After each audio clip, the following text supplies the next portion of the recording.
सोमवार रात को किसान नेताओं की गिरफ्तारियों के बाद ये स्थिति है सिरसा के पक्का मोर्चा की।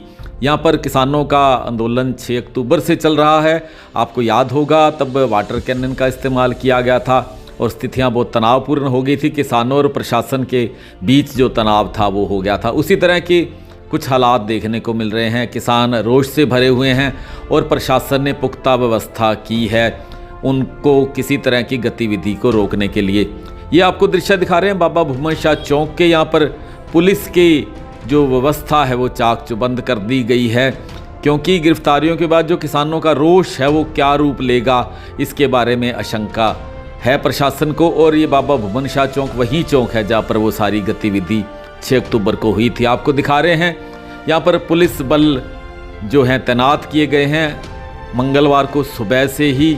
और ये जो आंदोलन है ये किस दिशा में बढ़ेगा इसके बारे में सभी सोच रहे हैं, चिंतित हैं। सिरसा के पक्का मोर्चा से रात को प्रहलाद सिंह भारूखेड़ा को गिरफ्तार किया गया था।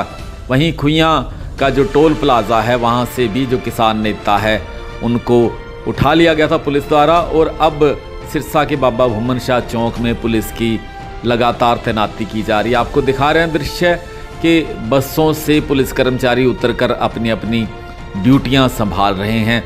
ऐसे में समझा जा सकता है कि सिरसा में किसान आंदोलन की गंभीरता क्या है और किसान नेता किस तरह से बाजिद हैं अपने आंदोलन को चलाने के लिए। दरअसल सरकार बुखला उठी है। सरकार की बुखलाहट का सबूत है कि कल शाम से रात से लेकर अब तक 100 के कम से कम 100 किसान नेता तमाम हरियाणा में गिरफ्तार किया जा चुका है और हरियाणा पंजाब बॉर्डर को भी सील कर रहे हैं, ये बताने के लिए कि हम किसी को दिल्ली में जाने नहीं देंगे। वो दिल्ली जाने से रोकने के प्रयास कर रहे हैं, मगर आज ये आंदोलन तो तमाम हिंदुस्तान में उठ खड़ा हुआ है। इसकी आंच जो उन तक पहुंच रही है उससे वो बच नहीं पाएंगे और सरकार अपने ओछे हथकंडों पर उतरकर यहाँ सिरसा में उन्होंने पक्का मोर्चा से उठाया है रात प्रहलाद सिंह भारूखेड़ा। वहाँ एसपी सिंह मसीता को डबवाली के टोल प्लाजा से कुछ और उसके साथी इसी तरह हिसार से, इसी तरह फतेहाबाद, हांसी, भिवानी, झज्जर इन जिलों से और यमुनानगर से हरियाणा किसान सभा के अध्यक्ष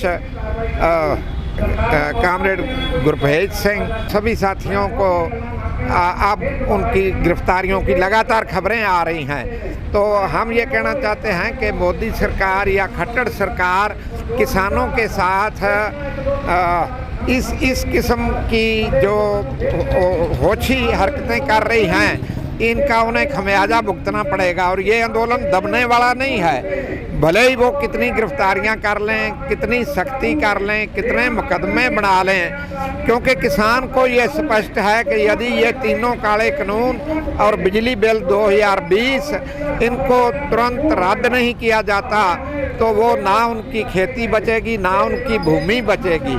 तो अपनी भूमि के लिए, अपनी कृषि के लिए वो बड़े से बड़ी कुर्बानी करने से भी किसान अब हिचकिचाएंगे नहीं और वो दिल्ली में रैली करके सत्ता के इस घमंड को चूर चूर भी करेंगे। ये जो पक्का मोर्चा चल रहा है किसानों का, जो हरियाणा सरकार ने किसानों को रात को अरेस्ट किया, नाजायज ढंग से लाठीचार्ज किया, उनको अरेस्ट किया, हम कड़े शब्दों में निंदा करते हैं और सरकार से, शासन और प्रशासन से मांग करते हैं कि टाइम रहते हुए जो अरेस्ट किए हुए किसान साथी हैं उनको रिहा किया जाए बिना शर्त, नहीं तो 26 तारीख का जो राष्ट्रव्यापी हड़ताल है उसमें हरियाणा रोडवेज तालमेल कमेटी की तरफ से भी पूर्ण रूप से पेन रुपया जाम रहेगा। उसके बावजूद भी अगर नहीं मानती है सरकार तो इससे भी लंबे आंदोलन के लिए तैयार रहे। वो हमारी स्टेट कमेटी का रात ही फैसला आया था कि तमाम किसानों के साथ मिलकर चाहे उसमें हमारी गिरफ्तारियां देनी पड़े, चाहे हमें जो भी एजिटेशन किसान सभा करेगी, जो पक्का मोर्चा करेगा सिरसा में, हम उसके साथ अग्रणी पंक्ति में होकर लड़ाई लड़ेंगे और सरकार को झुकाने का काम करेंगे। सरकार से अपील भी करेंगे टाइम रहते हुए ये वार्तालाप करे, वार्तालाप से ही केस सोल्व होते हैं। दबाने से, अरेस्ट करने से, मुकदमे बनाने से आज तक ना कोई समस्या का समाधान हुआ है, ना ही कोई एजिटेशन दबा है।